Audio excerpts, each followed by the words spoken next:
E aí, tudo certo? Hoje a gente vai mergulhar na história de um jogador que foi além de se tornar um ídolo. Ele virou o verdadeiro parâmetro de qualidade no futebol brasileiro. Georgian de Arrascaeta. Vamos entender como ele chegou nesse status impressionante no Flamengo. Para começar, olha só que interessante essa citação. Ela resume um fenômeno do nosso futebol. Hoje em dia, qualquer grande contratação que chega é na hora comparada com ele. O Arrascaeta virou a régua, sabe? O padrão que todo mundo quer alcançar. E aí vem a pergunta principal, né? Como um jogador chega nesse nível? O que exatamente fez do Arrascaeta o nome a ser batido no Brasil? É isso que a gente vai desvendar agora. Bom, o primeiro ponto dessa história toda foi a chegada dele. A forma como ele se impôs foi, assim, avassaladora. Não teve aquele tempinho de adaptação, não. O impacto foi na hora e mudou completamente o time. A linha do tempo mostra bem a velocidade das coisas. Ele é anunciado em janeiro de 2019 e no mesmo ano ele já termina como um dos caras principais de um time histórico, ganhando simplesmente a Libertadores e o Brasileirão. A partir daí, a idolatria só aumentou. E os números do primeiro ano dele não deixam mentir. Mesmo jogando ao lado de Gabigol e Bruno Henrique numa fase espetacular, ele conseguiu se destacar. E não só dando passe, mas fazendo gol pra caramba.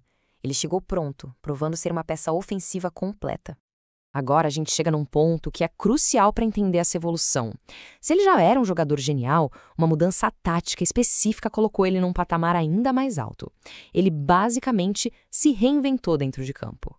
A transformação fica muito clara aqui. Ele deixou de ser aquele meia clássico que volta até a defesa para buscar a bola e começar a jogada, para virar um elemento surpresa, um finalizador que pisa na área o tempo todo para decidir.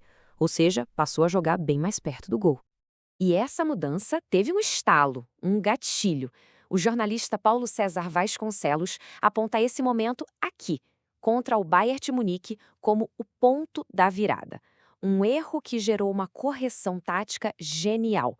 Manter o craque lá na frente, perto da área, que é onde ele é letal. E o próprio Arrascaeta confirma isso. Ele mesmo disse que, com o Felipe Luiz de técnico, ele passou a ter mais liberdade para focar em finalizar, em chegar na área, deixando a construção do jogo para outros. E o resultado dessa mudança foi explosivo. E que resultado, hein? 25. Com essa nova função, ele alcançou a marca impressionante de 25 gols na temporada, o recorde pessoal dele com a camisa do Flamengo. Ele não era mais só o garçom, ele virou também um dos artilheiros do time. Com essa performance absurda, é claro que vieram os recordes e os prêmios. Aquela fase genial se transformou num domínio absoluto, que foi confirmado pelos números e pelo reconhecimento de todo mundo. Um dos feitos mais incríveis dele foi esse aqui: se tornar o maior artilheiro estrangeiro de toda a história do Flamengo. Ele simplesmente superou lendas como Doval e Petkovic. É um marco histórico para o clube. E o que torna tudo isso ainda mais impressionante é que ele não é só um goleador.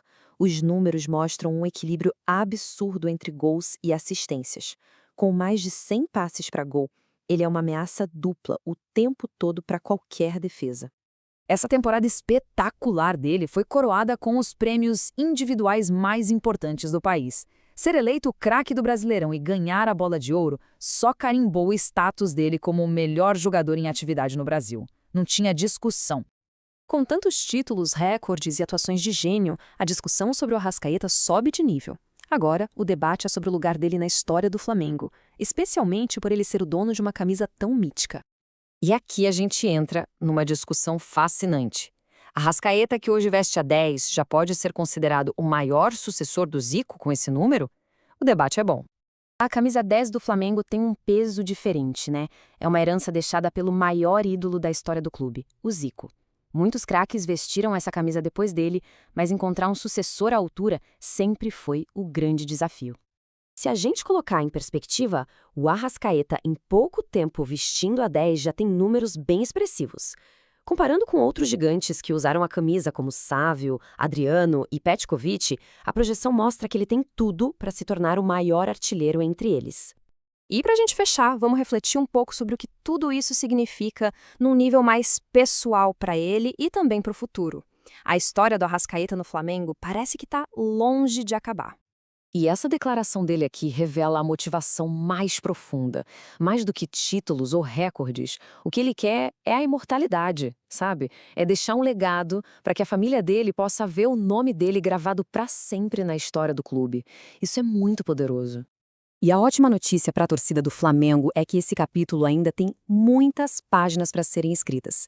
Com o contrato renovado, a Arrascaeta tem tempo de sobra para aumentar ainda mais esse legado e se consolidar, quem sabe de forma indiscutível, como um dos maiores da história do Flamengo. É uma jornada que, sem dúvida, vale a pena a gente continuar acompanhando.